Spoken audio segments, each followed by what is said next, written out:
to another episode of Winning the Moment. Today we have Tavish Calico, who is the co-founder and creative director of BONDIR. And this podcast is truly a journey. You're going to want to stick around because we go in all sorts of different topics. And if you're a fan of brand and creativity, you're going to love it. Thank you so much and stay tuned. Eating with everyone. Like the big dogs. Yeah, like Joe Rogan and I are in the same pool, you know? so I've got a very long way to go. But we're growing. We're almost at 100 subscribers on YouTube now, which isn't much, but it's only been, 6 months. Yeah. So I'm happy. And more than anything, I enjoy it. And there's been such good feedback from it because I think what's different, from like a Joe Rogan is we're just having regular people conversations. And I think sometimes it's cool to see what a celebrity thinks, but you can't relate to them in the same capacity. Right. So to hear a regular person share their struggles and their successes and all of that, I think in some regards, there's more connectivity. There's so much humanity to it. Yeah, right. Right. I mean, we're all just normal people. Right. At the end, even celebrities.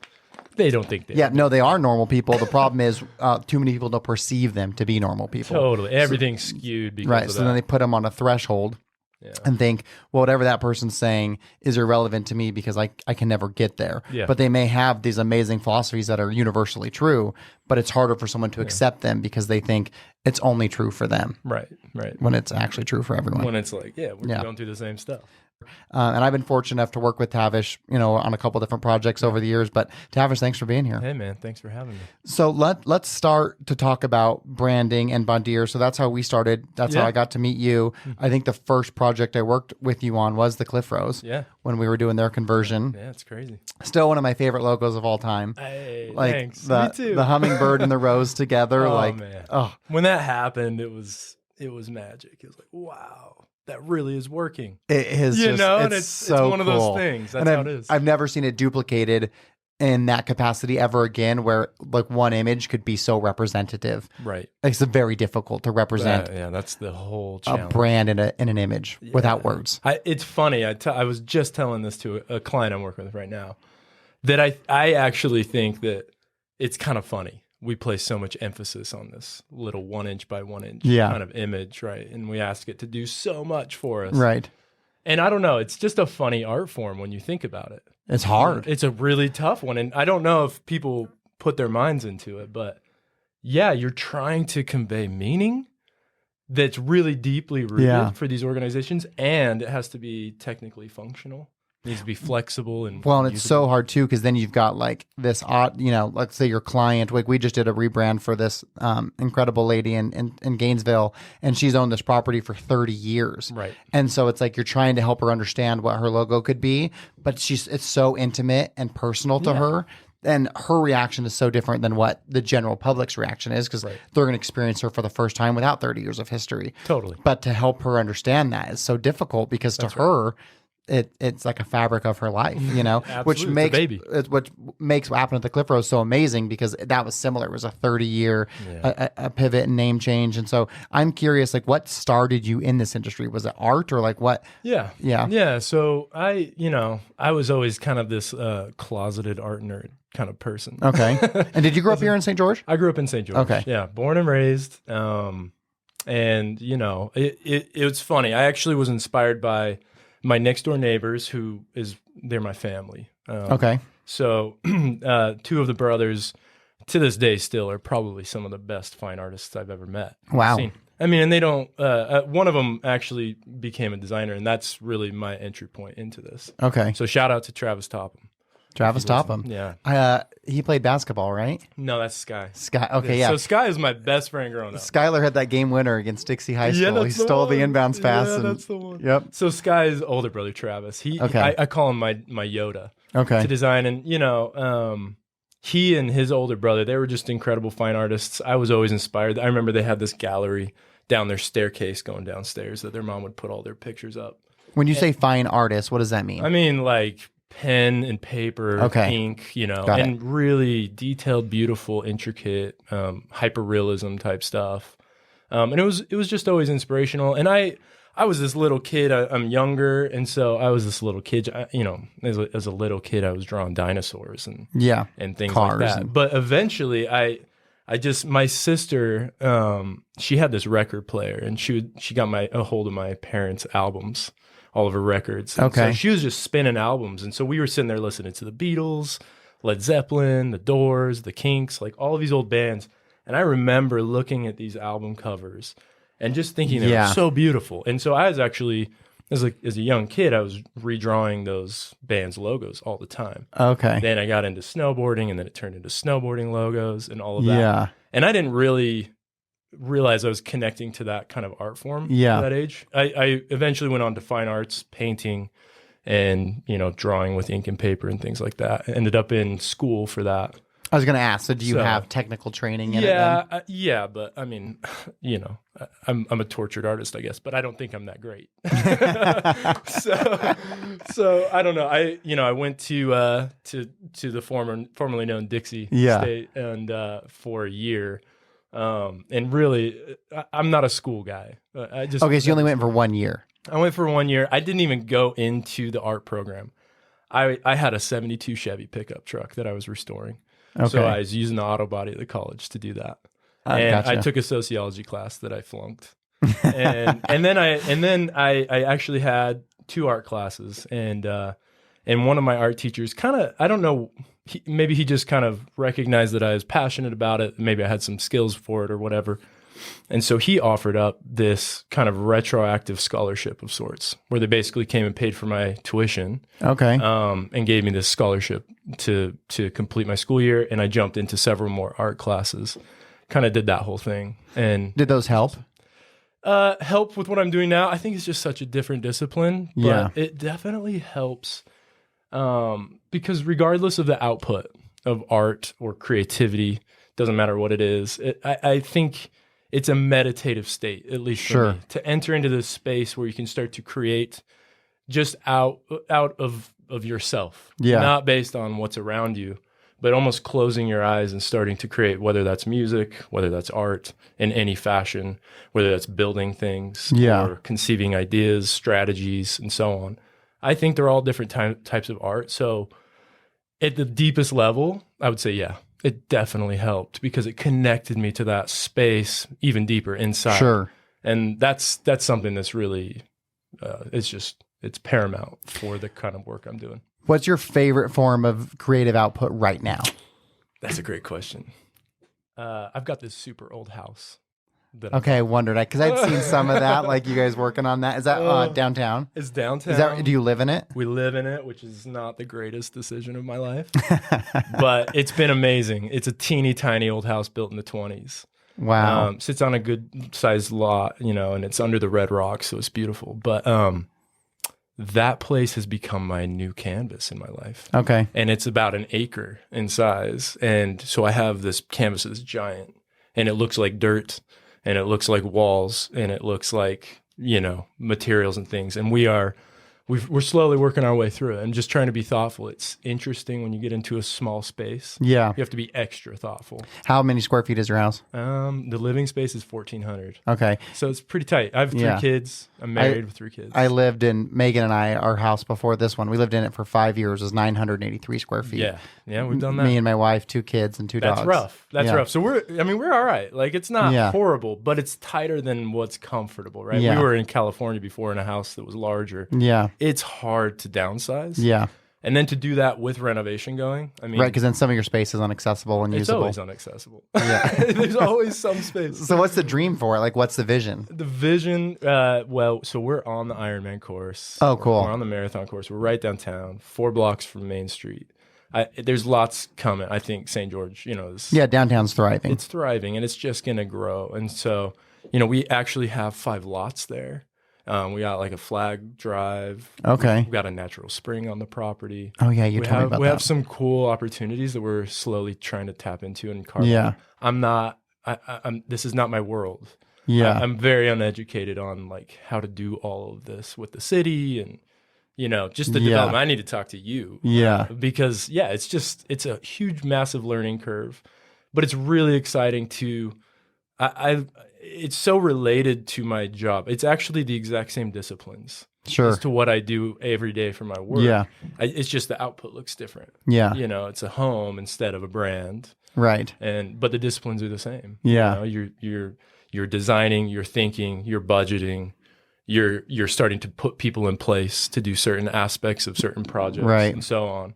It's the same thing. Yeah. It's just a different output. So I would say that's probably my new favorite medium right now. That's so cool. So tell me then, so you went to school and you were doing that, like what was your evolution to being in the space that you are now as like a co-founder? Yeah. You know, so, I mean, you guys are a major brand agency. I mean, you guys have done incredible projects. I mean, thank you though. Yeah. Yeah. It's been a journey, man. And it started back in 2007. I met my current business partner then. Who's Glenn Price. Yeah. You know Glenn well. Jumped out of New York City to St. George. And I just so happened What's funny is I see some of Glenn in you now, right? Because you guys have worked so long together. It's like some of the things you've done and said and just some of your mannerisms, it's like that's totally got Glenn's stamp on it. That's a compliment. That is a compliment. Yeah. Thanks. Yeah, Glenn is amazing. He's brilliant. Brilliant guy, fun. And you know, we got our first project under our belt together in, I want to say 2009. I wrapped him into something I was working on. Yeah. He and Ben, who also is a partner at BONDIR, a major player there.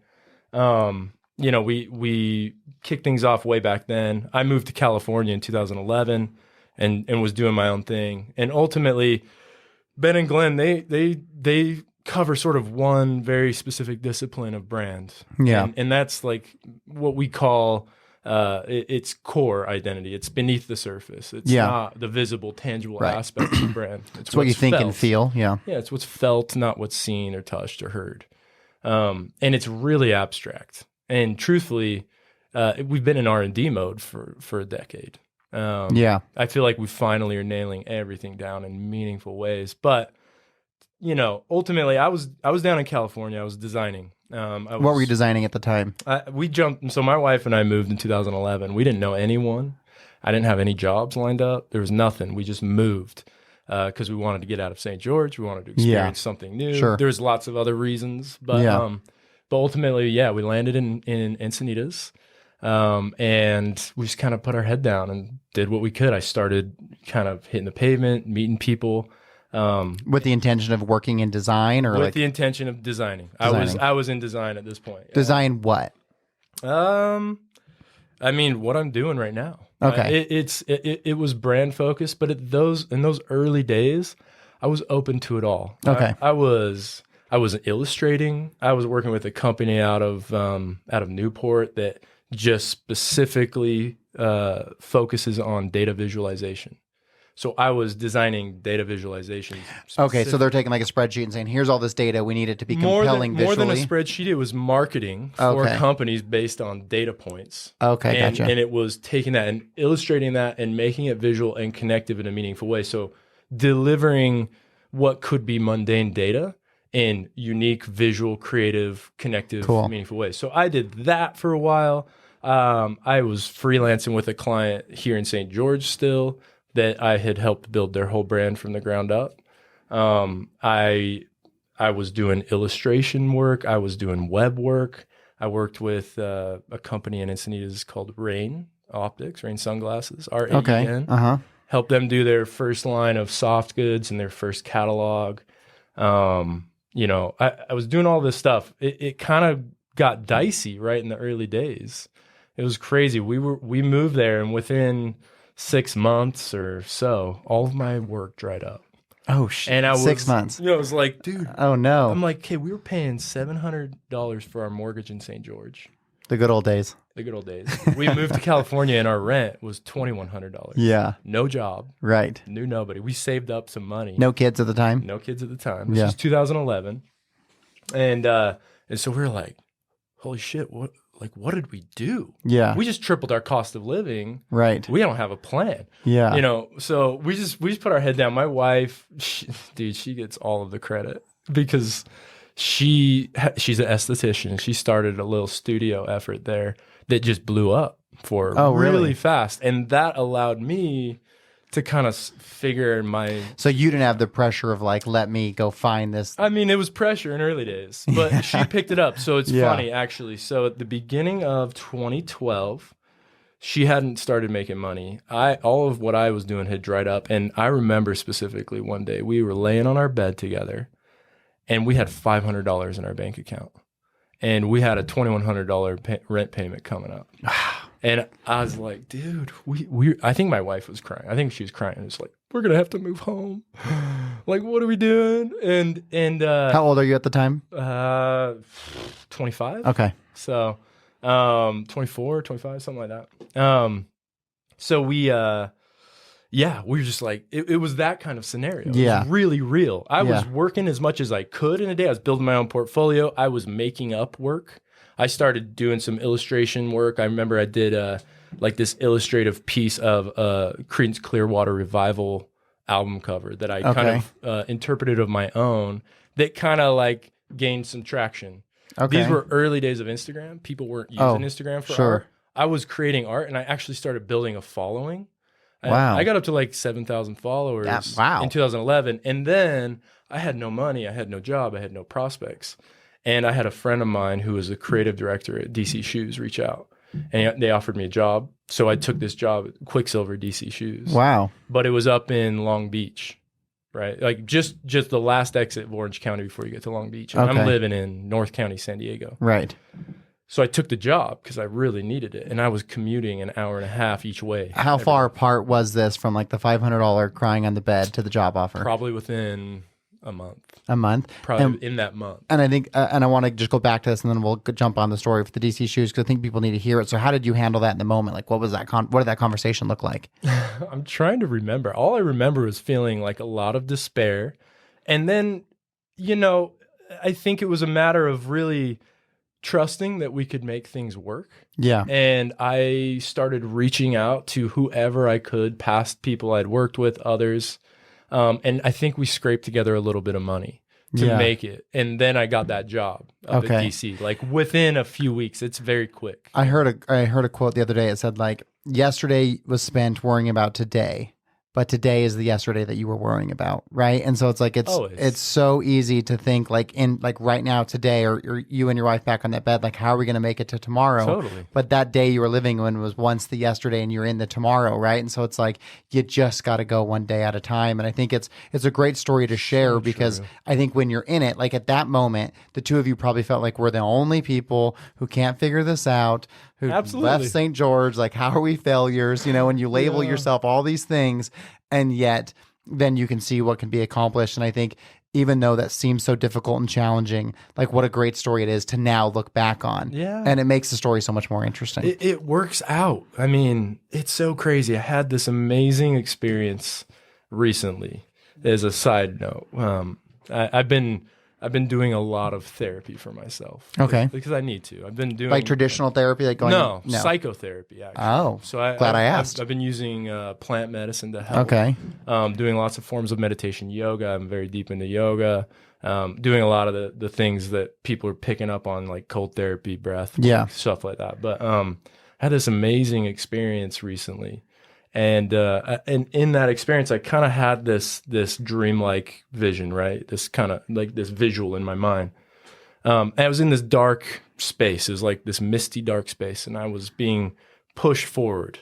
Like I couldn't not walk forward. And it was really like this inarguable force. Okay. That's just kind of pushing propelling me. I think it's like time, right? Okay. Maybe is the analogy. Love it. It's like time's pushing me forward. No matter what I'm doing, I'm always having to take that next step forward. Yeah. It's not a choice. That's going to happen. Correct. And it was so terrifying because it's dark and I can't see. And even down in front of my foot, there was nothing that I was going to step on in this dream. Sure. But my foot's the uncertainty going forward. Of the future. My foot's going forward. And every time as it goes forward, a stone appears and it lands under my foot, and then my foot lands on it. And then the next leg's going forward. No stone. Boom. Right when I'm landing, stone's there. I look forward. There's nothing ahead of me. But I turn and I look behind me, and there was a pathway of stones off into that dark mist. What a great story! And it was unreal. It's actually changed my life a lot because I've learned that, kind of building off what you're saying. I've had a fear that my future is not going to work out for some reason. Right? Yeah, where do you think that comes from? I can get into it. There's a lot. Please do. This is great. It's very personal stuff. If you can go there, I think it's so interesting. No, it's powerful for me. I'm on this big journey of trying to overcome those things that are holding me back that I haven't been aware of in my life. And And I think it's really easy to not be aware of the things that surround you or hold you. Well, don't you think that most of the people in existence today are unaware of all of that? Right? Yes. Society puts we're us operating on default right. mode. Society puts us in our subconscious mind, just runs everything we do, and we're just like, we do the things we know we're supposed to, get up, eat. That's right. Work, yeah, it's so easy to right? just be on cruise control. So how often do people actually take a moment to grab hold of their life and be, and have an understanding of like what they're actually doing and why they're maybe even why they're doing it? You should write this down. One of my favorite pieces of, I'll call it literature, is from David Foster Wallace. It's a commencement speech that he gave. And you could look on YouTube, This Is Water, David Foster Wallace. This is water. You should check it out. It's just a quick little bit. I'll just add that to the show notes of this podcast too, so people want to watch it. Yeah, it's so powerful. It's actually been a real big game changer for me. And he's talking to these graduates of this university, and he's basically just telling them that their degree doesn't mean shit. Yeah, it doesn't mean shit if they don't first understand that awareness is true knowledge. That's the first step to everything. Is to simply be aware. And you just got to listen to it, because he delivers it really beautifully. And I think that's it, right? It's being aware. Yeah. Being aware of what surrounds you and what is happening within you. Was there a catalyst that created this journey, or the start of the awareness of these things that were maybe an obstacle for you? Like, how did you get to that place that you're at now? What was the thing? Yeah. So I'm reluctant to go too personal here, but I'll offer this up because I think it is helpful. And I've had a hard time in my life speaking about it. Yeah. Which has, in essence, held me back. Sure. So that's why I'm going to talk about it, because it's really personal. But when I was 11, my family was going on vacation with my best friend, actually my design Yoda's family. And I was in the vehicle with them. The rest of my family was in my family's vehicle in front. Yeah. They got in a car accident and took my dad and my brother. Their life, and my mom almost passed too. She was not supposed to make it, so she was in a coma for a while. And did you see it? And I watched the whole thing. And I was 11, right? And everybody else was in that, but me. So I kind of was there alone. So that. Oh man. I won't go too much beyond that, right? There's so much that's the very surface level. Side of it. Oh man, it made my skin. It gets quite gnarly when I unpack it, and I didn't ever give that any weight in my life. I think I just tried to avoid it mostly. Yeah. Because it felt like I'm seeking pity or sympathy whenever I spoke about it, or it just straight up felt like a lie coming out of my mouth. Because it was pretty. Now I can see 25 years later. Was that just 26 years later? So was your remaining family then just your mom and you? So my mom, my sister, they were both in the car accident. Okay. And they both survived. And then my brother, who was out of the country at the time, he's older. Okay. Right. So there's still, there's us four. Yeah. But it's a big thing, right? That's a terribly tragic thing. There's so many other tragic things that happened to this 11-year-old. Yeah. That I'm like, well, and then you're faced with like, am I supposed to be in that car? And just like, oh man, the amount of things where your mind could run at that age, especially. Yeah. To the point, I think it just shut me down. Truthfully, for like 2 decades. Wow. To where I just closed off to. I probably in my 20s, I didn't even speak about it at all for my whole decade. Like, it's just, I ran away from it. I moved to California, set up a new life, right? Yeah. That to answer your question is the catalyst to this kind of like, I will call it evolution within myself. This growth and this change is coming back to St. George in 2021. Because then it kind of forced you to sit with it. Look, I thought I had addressed it. I thought I'd worked past it. I was fine. I'm a happy person. Yeah. I really am, and I always have been. I'm not this person that just sits and wallows in misery. I love life. I love to live life. And that's exactly what I've been doing. Yeah. Right? I've been living. And I was in California surfing every day and having a blast. Well, you got a big energy too, right? You bring that with you. Yeah, I guess. I think I just I don't want to be held back, but ultimately, going back to awareness, I didn't actually realize that just because I didn't entertain this stuff, just because I didn't want to address it or I wasn't thinking about it, doesn't mean it wasn't sitting there, festering. Yeah. So I returned to St. George in 2021 And everything was just right in my face. Wow. It was gnarly. Like, we actually moved back. We were building a home. And so we were staying at my mom's for a couple months. The house that I grew up in. I went through all of that in. Oh, wow. And you got your kids with you now too. I have my kids and my wife, and it's all good. But ultimately, we were like staying upstairs where where I existed in all of this. This is when I connected to art. It was after I became an insomniac. I couldn't sleep when I was 11, 12, 13, 14 and on. So that's how I found art.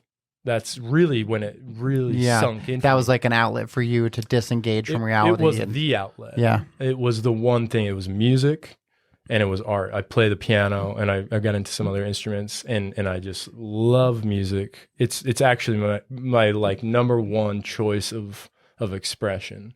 Music. Is music. Even today. But I don't. Do you write music or do you? I do. You yeah. Do? Okay. I just kind of riff when I play on the piano. I haven't like formally written it down much, but it's just such a pure like expression of the soul for me and art. And I was up every night when I was this young kid drawing and listening to music, creating art. And it's just like I've revisited some of those drawings and paintings and such, and they're painful. It's actually kind of crazy to revisit it as an adult and be like, wow, there's a lot, like it tells a lot here. Yeah.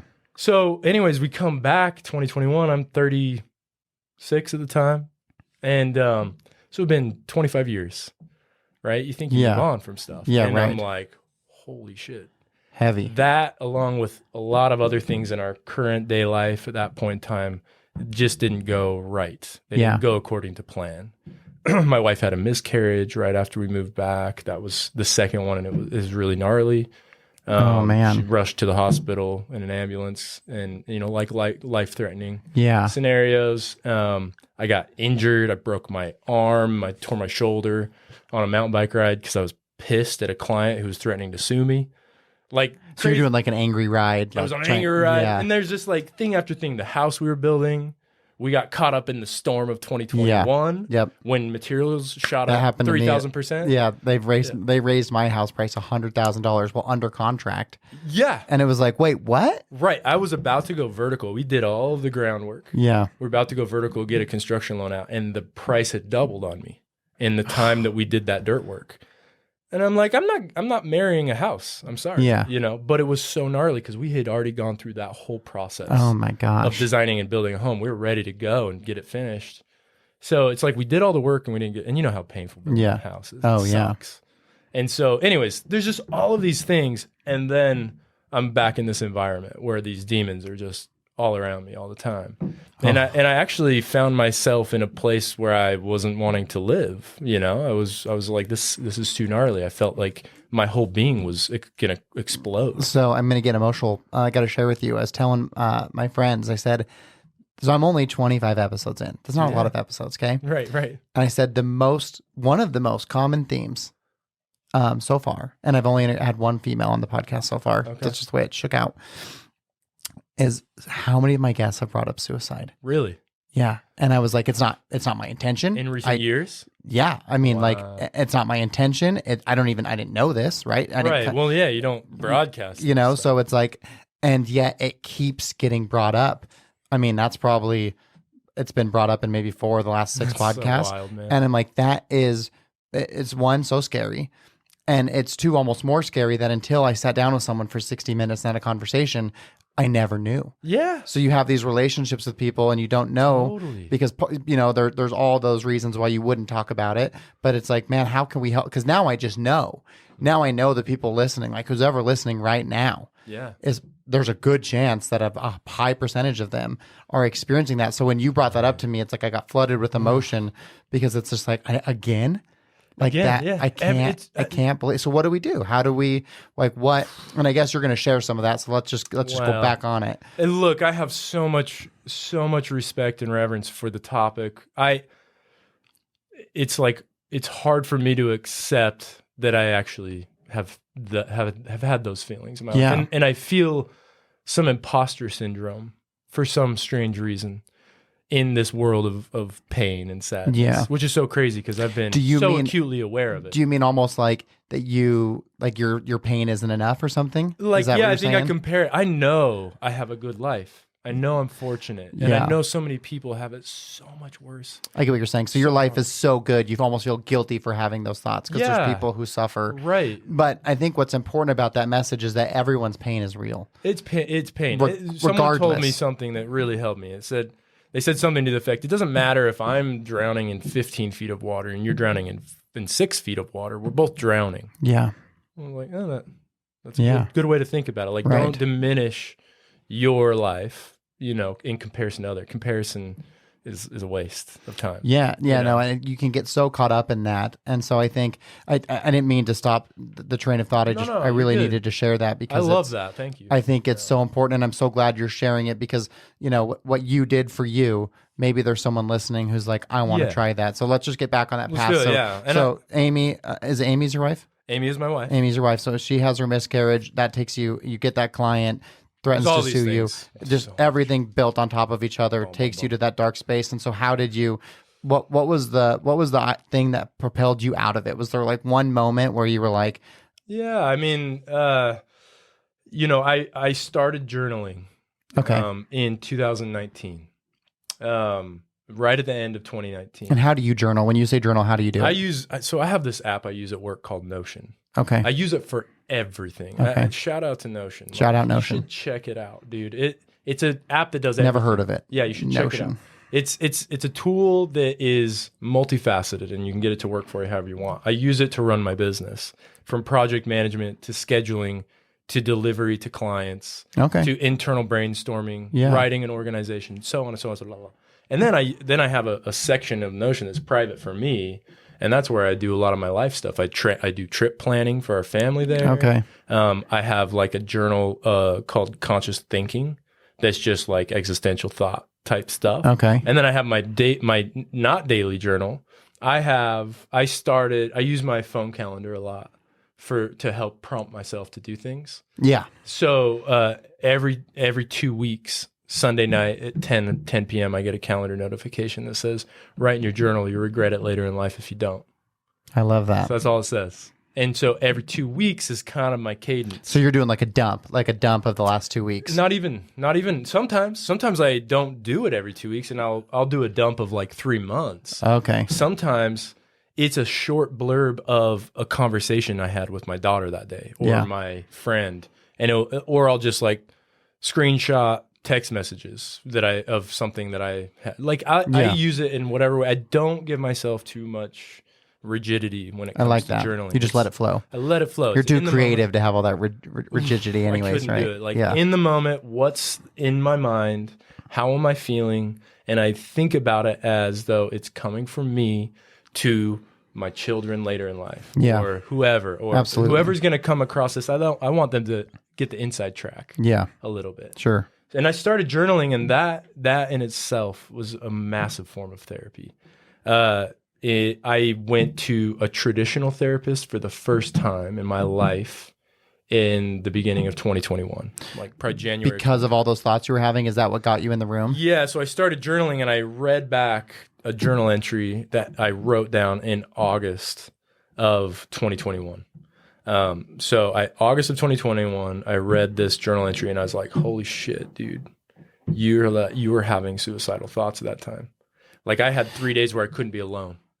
My wife had to be with me. I didn't. Was it like your conscious self didn't even know? No, had no clue. Even know. It was revisiting those words and being like, whoa, dude, like, wow, my kids and my wife do not deserve that. They don't deserve me having those thoughts and feelings and acting out of that place. That's not my best self. So once you had that conscious realization, did you then share it with Amy? So I shared it. We actually read it to her and we were just crying. And I'm like, I've got to do something. Yeah.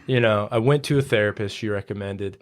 And that was the first time I heard myself say my own story out loud.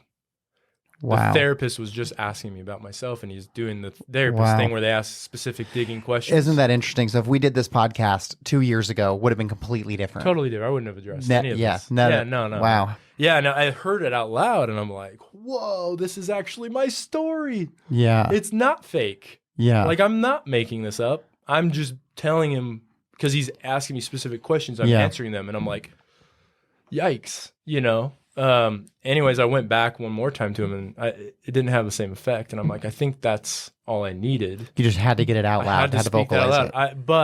But then my wife recommended this little weekend retreat thing.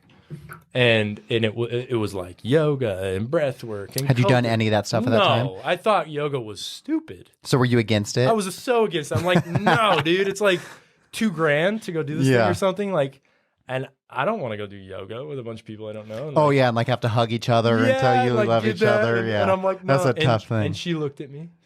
She's like, Tav, I've had a hell of a year too. And I need this. And I think you need this more than you realize it. Isn't it incredible to have a partner like that? You know? Dude, she's the best, man. She is the best partner I could ever ask for. And it just hit me between the eyes. I was like, I mean, how do you argue with that? Number one. Don't. Like that's straight up truth right there. And so I was like, and I'm like, yeah, I mean, I trust her. She's my life partner. We've been through everything with. And how long have you guys been together?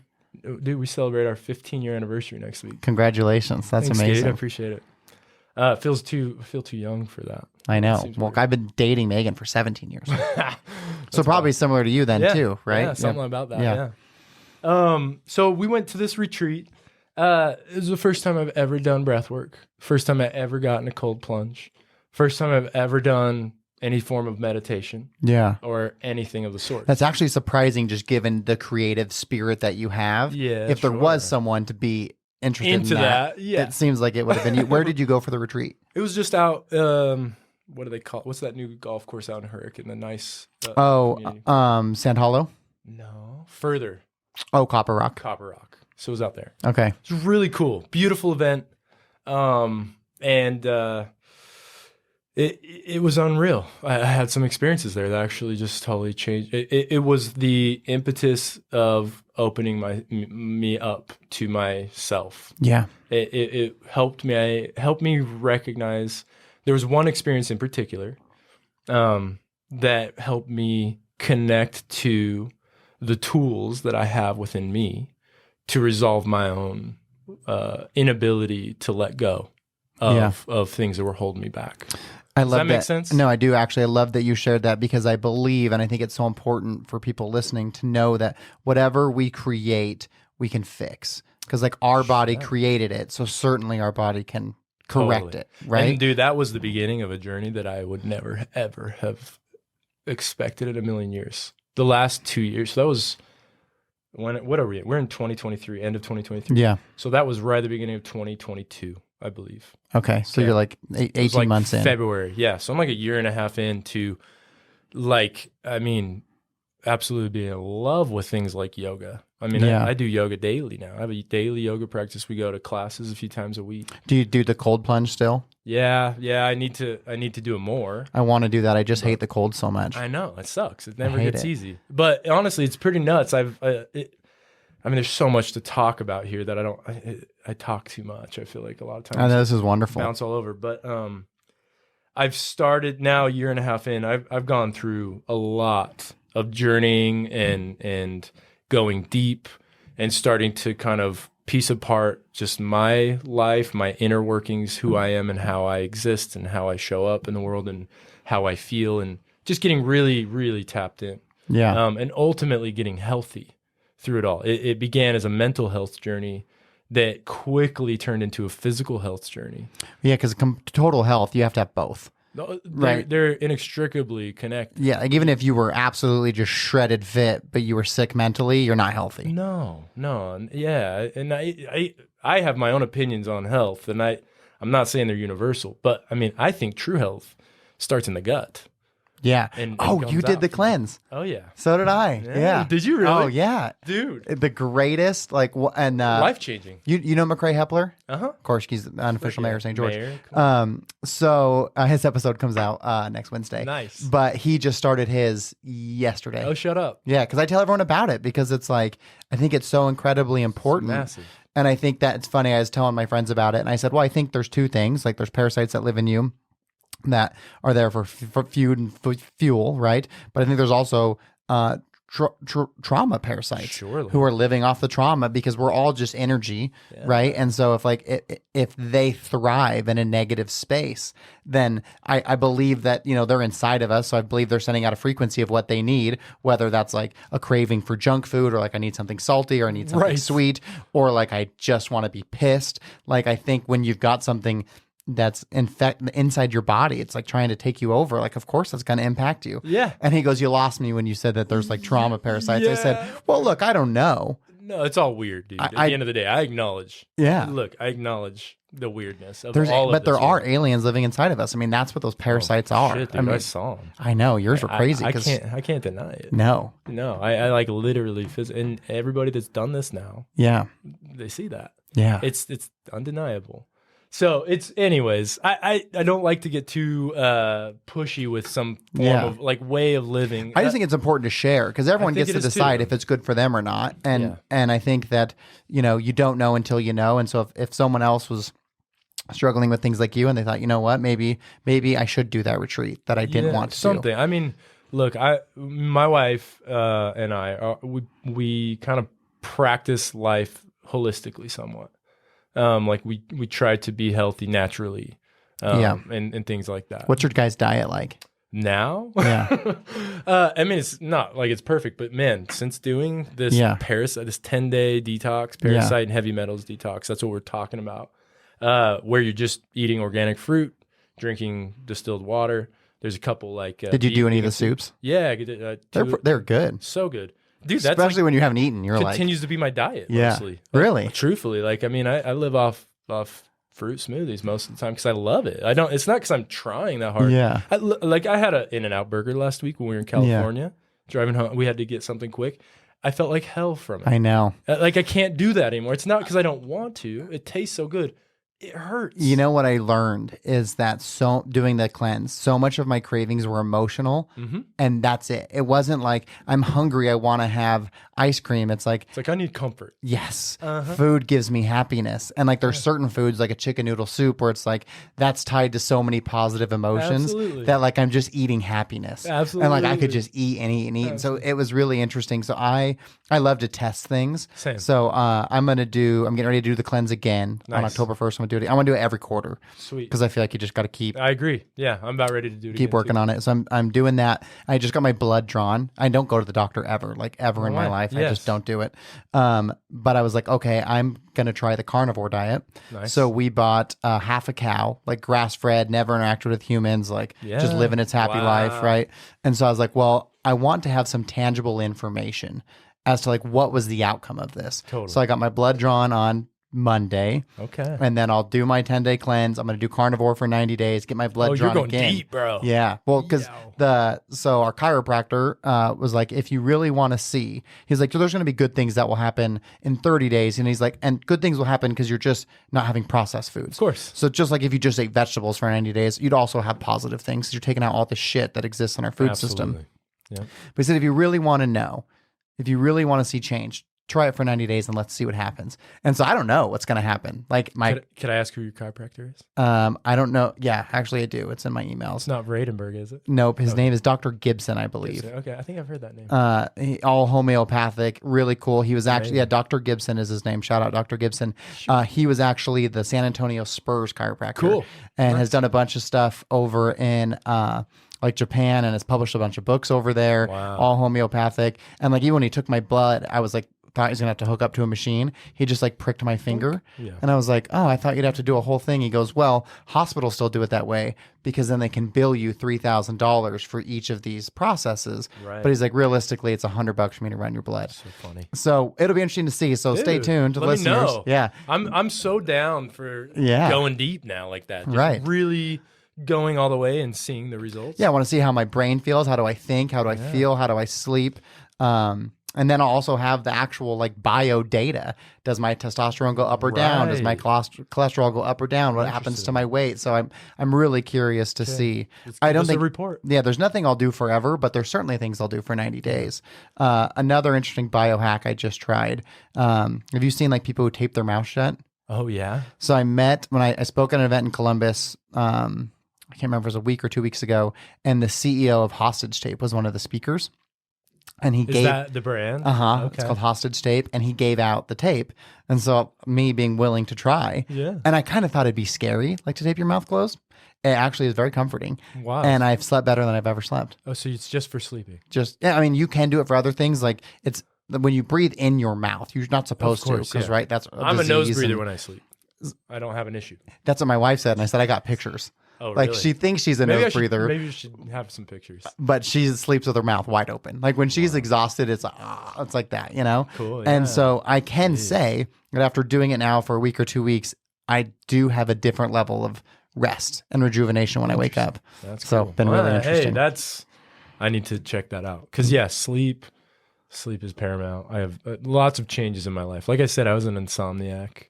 So has this therapy helped you find comfort and sleep? Lot. Plant medicine helps me a lot with sleep. I've slept well since 2019. I broke my back in 2019, and that's I started using cannabis for it. For pain, because I did some opioids, like some whatever, painkiller stuff. Yeah, I can't do that.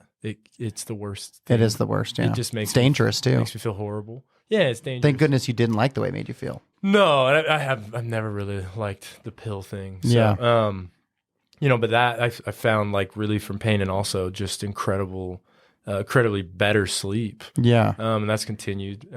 But yeah, and then just getting healthy. I'm not perfect with it. With my diet, I try to just pay attention to how I feel. I think the goal is progress, right? Because we can't be perfect. It's not about perfection. I think it's just my philosophy. I don't draw a lot of lines in the sand in life with anything. But at the end of the day, it's like, does this serve me in a good way or a bad way? Yeah. It's kind of simple. And when you can get really in touch with your core and with your body and how it feels or how it's feeling. Yeah. Your body has this intuition, especially with food. Before you even eat food, right, and you're thinking about what you're going to eat, your body's speaking. Yeah, and if you can get in tune with that voice, I've found that to be the best guide for my diet. Megan, I also did this other thing called Wild Fit, which we did for 90 days, which was all about learning how our prehistoric brain ate seasonally. Yeah. And so to take your body through seasonal eating. So that way, makes so much sense. Your brain was operating with how the body was intended. And it was interesting because in teaching that, so he would teach a course every week. And one of the things he said is there's different forms of hunger. And we're so confused today as to what we're hungry for. Yeah. So sometimes it's you're actually just thirsty, but all your mind knows is hunger. So then you go grab chips because they're delicious. And all you needed was a drink of water. Yeah. And those chips make you more thirsty, which then you're still perceiving as hunger. Yeah. Never realizing what I really needed was just water. It's crazy. And so that's been really interesting. Yeah. I do have one other question. Yeah. So given that you're in this holistic space now and you grew up in St. George, did you grow up in an LDS religion or I did. You did? Mm-hmm. And did that continue even after the passing of your family, or it did? Mm-hmm. Okay. Yeah, for sure. I've always had a conflicted relationship with religion. Sure. And feeling a lot of conviction for it. Yeah. But I would say that I was very much on cruise control through a lot of my life. Just default settings. Yeah. You know what I'm saying? Not specifically thinking about how I want my life to look. You just went there because that's what you're supposed to do. Yeah, with that and with everything. I ate because I ate what I ate because that's just what I ate. Yeah. And I did what I did because that's just what I did. Right. I don't think I was more on the ride of life rather than at the steering wheel driving it. That's a great line. And so I don't know, when I've always had a hard time. Through my teenage years, you can imagine how tortured I was. Yeah. Right. And I went to church. I was active in all of that. And did you go on a mission? I went on a mission, but this is the thing. I was inactive from 17, 18, 19. I was a drug user, unfortunately. I was living a life that was pretty dark and unhappy, trying to run away from unknowing, solve that trauma you didn't know you had. Run away from this pain. And and I just when I was 19 and I was pretty bummed on life. I was not happy. And I remember I was up in Salt Lake and I don't know, I was alone. I was at my friend's house and I was like, I don't know why, but I just want to say a prayer. I haven't prayed in as long as I'd remember that point. And when have you ever prayed on your own? Not like I mean, in like an actual meaningful prayer, like a prayer that was like, oh, I feel compelled to do this thing. It wasn't like some requirement. Right. And I remember just having this feeling that was like, you're in a pretty miserable place. And that life, or like, this church life where your mom's at, like, your family exists and stuff, that's definitely brighter and better than where you're at. Yeah. Right. That was it. It wasn't like truth, not truth, this and that, all of those things. Yeah. Right? What serves you more? It was like, wow, I'm really unhappy. And this feels like it could be a happier way. Yeah. And so I came back to St. George, and I luckily had a buddy, Gary Stone, who was the chief operating officer of IHC. Okay. And he kind of took me under his wing. He saw that I was unhappy and that I needed some change. And I was talking to him one day and telling him about my life situation and how I was feeling. Yeah.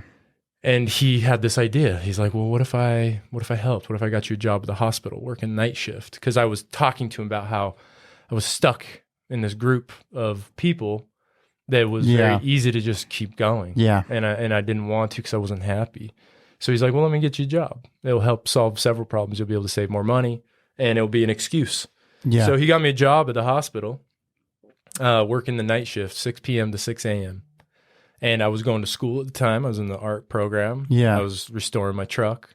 And I was also a cook at Pasta Factory. Nice. So I filled all of the hours of all of my days up. Yeah. And that was a way to change. That was for me a way to change. And then met some buddies that were active, and they were so friendly, and they took me under their wing, and they were buds with me. And ultimately I ended up going on a mission as a way of staying out of that life. Wow. I didn't go on a mission with this really strong testimony that the church was true or this or that. In fact, I couldn't even teach about some of the basic principles on my mission. I'd never baptized anyone, and I was conflicted the whole time. I went to New Zealand, which was awesome. Yeah, that's cool. At least you got to go somewhere cool. I got so lucky to go. Imagine doing that in like, Nebraska. Or like a Latin America country where it's like, I have friends and family. My best bud and brother-in-law went to Peru, and we talk about stories all the time, and it's just so different. Yeah. And luckily in New Zealand, the people are pretty laid back and chill. Yeah. And just super accepting, and it felt really comfortable there. And I went through my mission. It was super conflicted the whole time. But ultimately finding ways to do good, help people out and be kind, and show the other people that the Mormons can be normal. Yeah. Do you have a relationship with any religion now? No. Yeah. We, I think my tribe will always be LDS people. That's where it came from. And I love it. I think generally speaking, they're just all good people. Good people exist in churches. And I found that in all different churches. But for me, in my late 20s, I just started feeling more detached or disconnected from it. And having kids really starts to highlight or emphasize things for me. Yeah. Because it's like, okay, well, now I'm teaching a person and shaping their life for them. And that just changes things. For sure. To where it's like, I don't really feel good with the narrative of all of this. Right. And that's where the detachment started to happen. That makes sense. And then it became so much about integrity. And I read this book recently that's so good, and I'm not a big reader. It might sound like I am because I've referenced 2 books now. I'm not a big reader. But there's an awesome book called, I can't remember now. It talks about your zone of genius. Okay. And I don't think that's the name of it. I can't recall anyway. But it was so cool. One part that just stuck out above everything else in that book is talking about integrity. It said integrity should not be looked at as a moral issue. Integrity should be looked at as an issue of physics.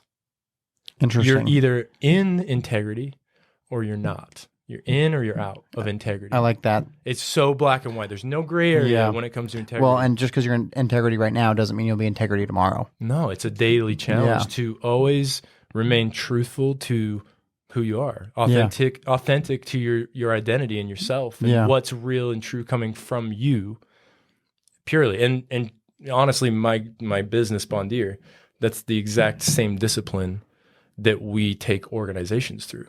Is to connect with that deepest, truest, most authentic part of yourself as an organization or as a leadership group or whatever, and to act from that place. And so my life has started to become that it's like taking the discipline of my job and what we encourage for our clients and practicing it in my life. It's what do you you're just living. Yeah, you're just living it. Yeah, and just be true. And like truthfully, I don't have any qualms with anyone else's approach to life. I don't think I've got it figured out. Yeah. And I don't think my way's better than anyone else's. In fact, I would be a little bit worried if someone tried to take my same path. Truthfully, because it's like not like it's easy. Yeah, right. And it's not going to solve everything. Yeah. It's not solving everything for me. Yeah. It's a daily solving. Yeah. But I think that acting out of a place of integrity has served me really well. And I'm really trying to do that always. Just to be real. Yeah. Just to be real. It's like I'm not posturing. Yeah. I'm not trying to be something I'm not. Yeah. I'm not disguising words or like saying shit that's not real. Yeah.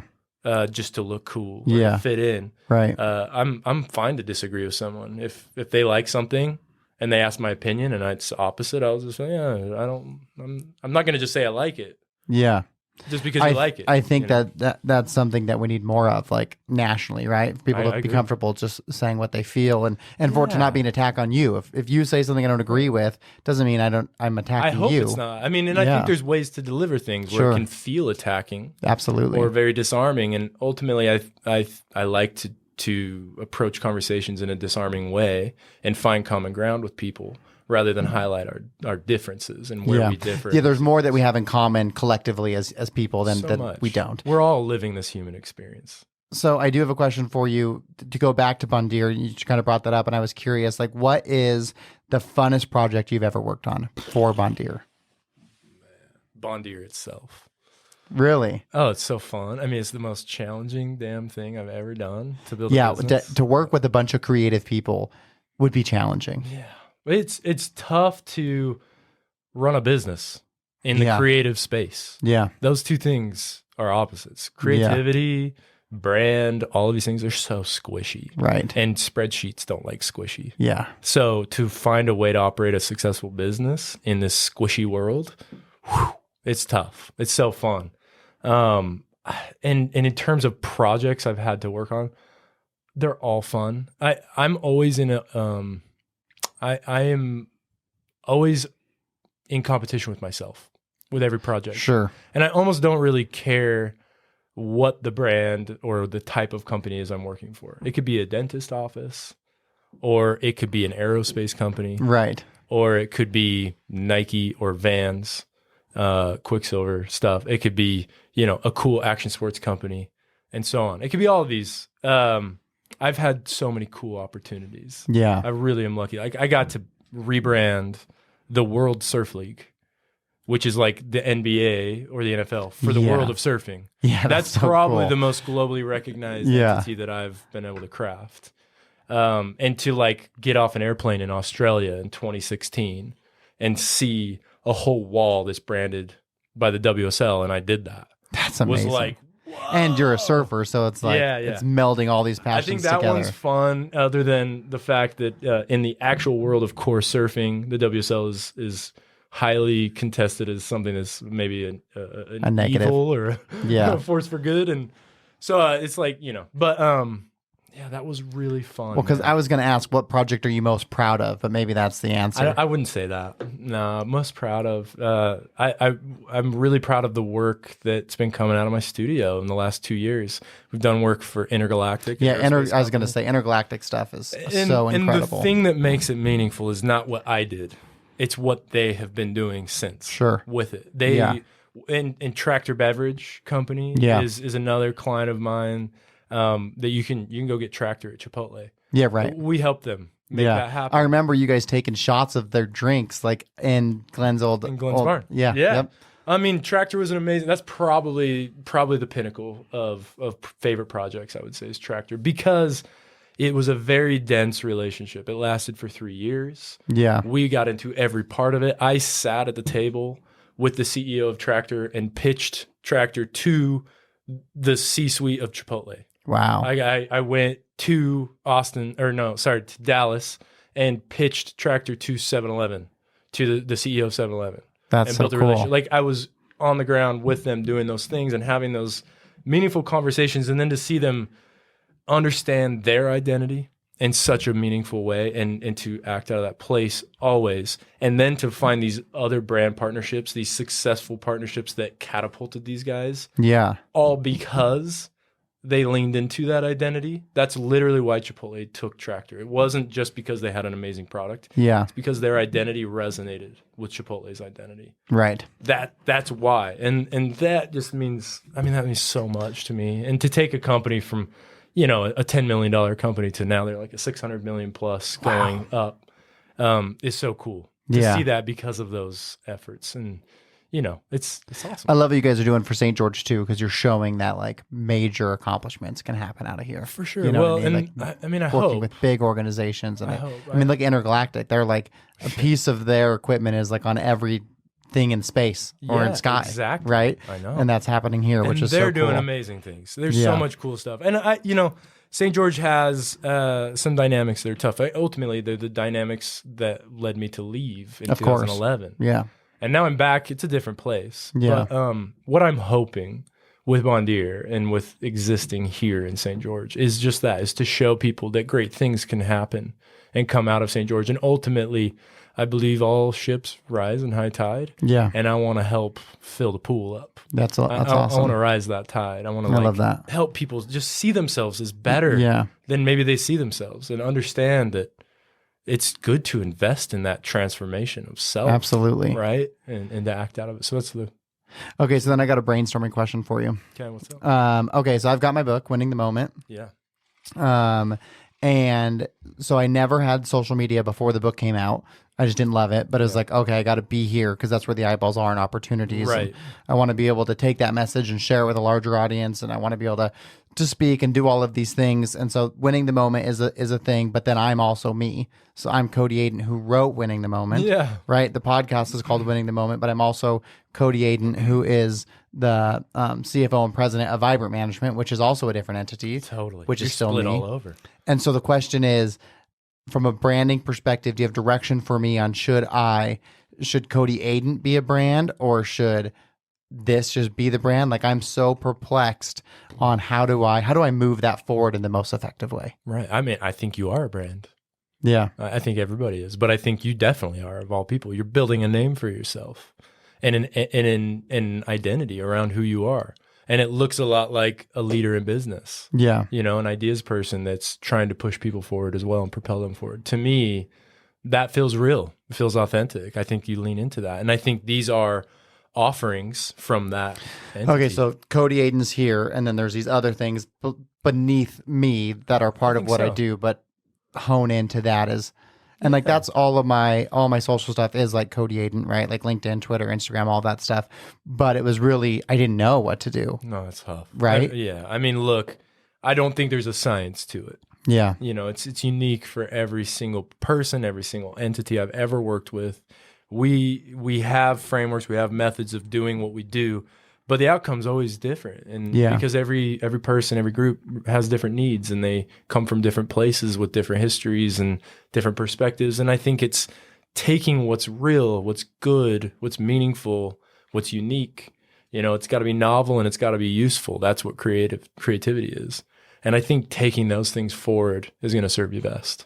I love that. Now, even as you say that, I'm thinking it's like, well, someone's going to hire me to speak. They're not hiring Winning the Moment. They're hiring Cody Aiden. Totally. And if I am Cody Aiden, I can speak about more than just that. Of course, that's a platform, but there's more things that I could speak to than that. That's what I'm finding for myself. Yeah. Just being more myself. Yeah. Serves my business Isn't it interesting how it's so hard to become yourself? It's so hard. Like, it's so weird. I'm so perplexed with that because it's like, damn, just be me. But why is that so difficult? Like, what are all of those those fears and those thoughts and those feelings and emotions around like just being, because it should be the easiest thing in the world. It should be, but it's hard to accept you.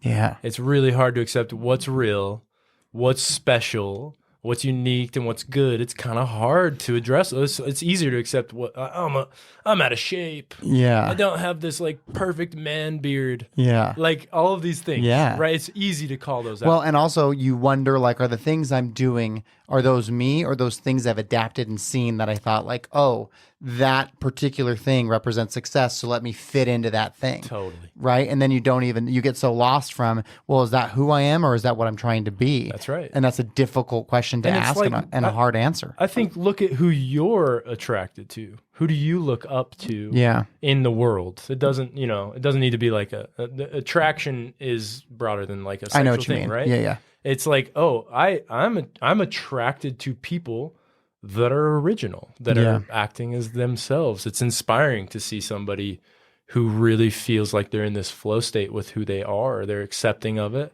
and they're just being that. And there's no posturing. There's no. It's weird when you feel that inauthenticity. Yeah, somebody. It's weird. You're like, oh, I'm not buying it. Yeah, you can sense that energy of you like can totally see it. Yeah, and everybody can. I think we all have that radar, that intuition to know. Yeah. I'm reading a book right now called Cues by Vanessa Van Edwards, and it's all about all these cues that we instinctually know without like consciously knowing. Yeah, like the way someone's hands are, the way their body language is, like all these, the way their mouth is, like that we decipher unbeknownst to us on how we relate with someone else, which is interesting. Yeah. You know? Yeah, it's wild. I mean, it's so easy to get caught in your head. Yeah, I think that's the challenge. That's my big challenge. It's just not get stuck. Yeah, get out of your own way. Right here. Yeah, just start living. Just be free and flowy, and like it's a super weird thing to even talk about, but you're so right though. It is that, and it's only weird because we don't talk about it enough. Those are the things we actually should be talking about. I know, and it's weird also because it's very hard to define. Yeah, because it's a feeling. It's feeling stuff, and feeling stuff is hard to put words to for me. Absolutely. Yeah. So okay, so then a couple questions before we wrap it up. The first one I ask is, what's your biggest win in your life? Marrying my wife. I thought you might say that. Brownie points. Yeah. No, truly though, I mean that's changed my life, and the biggest win in the world of business. Well, that's the thing. You get to define it for yourself. So I'm not going to put parameters on how you see it. So you've got the freedom to answer that in whatever way you feel is most appropriate. I mean, my biggest win in life is that I hit the jackpot in being able to live a life on my own terms. Yeah. I come from a very fortunate kind of upbringing, and I've gone through hard things. Everyone kind of seems to, but my life has remained really good and really fortunate amidst all of that. And to find a life partner that is bold, that is willing to take risks, that is my biggest champion and supports me, to feel that support in this weird journey. I have a weird journey in my adult years. It's not linear, and it's very uncommon because it's always been kind of just made up on my own terms. I've never had a long job at a certain place, and I've always had that support. And to do what I love, to be able to express myself. Yeah, you really live your passion, which is uniquely and for uncommon. People to value that with their actual dollars is kind of special. You know what I'm saying? It's really special for me, and it's challenging. I mean, it's driven me to the depths of despair to have a career of that type of expression. I put my soul into everything, and it's tough. It pulls everything out, and it really requires as much as you can give it, and that's challenging. But man, how lucky is that? No kidding. How lucky is that? So many people have so many mundane jobs that they have to do, and multiples or whatever. I mean, like, we all are in different circumstances, but I think that's probably my biggest win. I've lived a very charmed life in my own rights, to be able to do it on my own terms, and to exist in beautiful places, St. George and Encinitas and New Zealand, and those are great places. Yeah, man. absolutely. So I've gotten lucky. I recognize it, and my life's good, and I think it's good because I see it that way too. You're so right. Yeah, you are what you make it. And as humans, we all want to be right. So if you are going to say your life is good, you'll find all the reasons why it's good. 100%. If you're to say my life is challenging, you'll find all the reasons why that's true, right? So you can make it whatever you want it to be. So then I know we've already had some really tough conversations today, but I always ask this, and I didn't want to not ask it because of what you shared, but what's your biggest loss? Yeah, loss of my family. Yeah. Definitely my dad and my brother were gone. They're gone from the earth. But it blew my family apart. Yeah. And I don't think we've ever reconstructed in the same way, nor could we. Yeah. Nor do we need to. I love my family. I'm grateful for that, but that's hard to argue. Yeah. That's the biggest loss. I knew that's where you'd go. I do have one question, though, that just made me think of when you were doing that meditation where you were being propelled forward and there was a stone under each of your feet. Was there anything that you were doing unique at that time to have such a powerful meditation, or were you just doing your normal practice? I was on a mushroom journey. Okay. Yeah. I had actually done a detox, a colonic. Okay, so you cleared your body out of all the impurities. Yeah. I've been on a journey. I've done several types of medicine journeys over the last 18 months. That one was a very large dose and kind of just big experience. And I've had a few of those, but yeah, that's where that was happening. And do you feel like that powerful meditation has shifted your ability to move forward? It's honestly, I would say it's addressed one of the single largest hangups in my life, which is a fear that the future's not going to work out. Yeah. Unless I'm controlling it. Yeah. In some fashion. To just trusting it. I can trust my life. The stone continues to be there. Yeah. If I look back, it's actually always been there. There's always been a stone underneath me. You just can't see the ones in front of you. That's that lucky charmed life thing, I think. Yeah. Right? Or something. I don't know. But the fact is the stone's always there. And I can't make it be there. Yeah, you just got to take the step. I have to trust that it's going to be there. So have you seen benefits in your life since you've had that and had that understanding and that connectivity of trust within yourself? Yeah, we'll have to have another combo. But dude, I've changed the entire face of my business in the last year. Wow. Which is amazing, and it's become a much better solution. I've been able to rest into my life inside. And what I mean by rest, I've been able to feel at ease. Yeah. Instead of always on edge and tight. That's your nervous system binding up, and that's why breathwork, cold therapy, and all those things, they teach you how to regulate that. Yeah. I've been able to figure out how to integrate. I love that. What a great visualization of because everyone can understand that feeling cold, of just that clinch of oh God, and how often do you feel that just in an everyday scenario when you have 20 people trying to talk to you? They need to talk to you right now. They got a schedule. You got to meet deadlines tomorrow and the day after. You get and next week. That phone call from your client. And sometimes if your initial reaction is then you got to fix something. So do that. That's the change I've noticed is I don't feel that reaction anymore. I get phone calls. I see messages go out from my team. I used to be this need to control. A message would go out from my team to our client. Oh shit! What did they just send to them? Yeah. You know what I'm saying? If I didn't look at it, I'm not feeling now. I don't even have to see it. I trust. Yeah. I can trust those around me. I can trust myself. I can trust my life. Yeah. And it's true right now. And that's not to say something's not going to happen. Because life is like this. It changes, but in the moment, and for the last 4 months since that experience. Yeah. It's remained true. And that's a long period for me. Yeah. To feel that way. Yeah. To truly feel that way. And I'm not posturing here. To be actually cognizant that I feel good inside. And it's more of that nervous system feel good. Yeah. It's that relaxing. Yeah. Your body's at ease. Yeah, I feel happy. I'm sleeping good. I'm trying to do these good practices of eating well. Yeah. Trying to remain active. Really focusing in on the relationships in my life that really mean a lot and putting as much emphasis there. Yeah. As much time there. That's where I find so much joy. I think that's life's greatest currency. For sure. Is the relationships we have. So yeah, that's a lot of change. It's really hard to even convey how much change out of that. I love it. That's amazing. And we scheduled this podcast forever ago too. So it's even from when you said you're going to come on it till today, what a different experience that we've had. I'm on a journey. I love it. And it's been a beautiful one. It's been a couple years in the making. And thank you for sharing it too, because I think part of the problem is there's a lot of people on journeys, but they're scared to share. Yeah. And so but people need to hear it so that they can take that step and they can trust that those stones going to be underneath their feet. And I get it. It's weird to do alternative things. Yeah, even tell my friends about the cleanse. They look at me like you're crazy. And it is crazy. Yeah. I get it. It's not normal. It's normal to just like crush hamburgers and pizza and hot dogs every day. Like I like that stuff. I like eating good food. Believe me, I'm all about it. But it feels amazing to feel good. No kidding. It feels so good. Okay, last and final question is, how do you define success?